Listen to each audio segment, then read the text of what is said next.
في البداية ما تنساش تدعمنا بلايك للفيديو وباشتراكك في القناة، وعلشان يوصلك كل جديد بنقدمه ما تنساش تفعل زر الجرس. آخر تطورات إصابة عمر جابر قبل مباراة الزمالك وسموحة. خاض عمر جابر قائد الفريق الأول لكرة القدم بنادي الزمالك جلسة علاجية على هامش مران اليوم الأحد اللي أقيم على ملعب فندق الإقامة برج العرب في إطار الاستعداد لمباراة سموحة المقبلة في مسابقة الدوري الممتاز. ويعاني اللاعب من إصابة في العضلة الضمة تسببت في غيابه عن الفريق في مباراة القمة الأخيرة أمام الأهلي، ويسعى الجهاز الطبي لتجهيز عمر جابر للمشاركة في التدريبات خلال الفترة المقبلة. وكان الزمالك انتظم في معسكر ببرج العرب في إطار الاستعداد للقاء المقبل أمام سموحة في الدوري.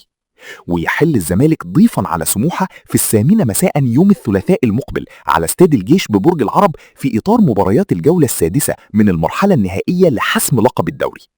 ويحتل فريق الزمالك صدارة جدول ترتيب مجموعة تحديد بطل الدوري المصري الممتاز لموسم 2025-26 برصيد 50 نقطة، بينما يحتل فريق سموحة المركز السابع برصيد 31 نقطة.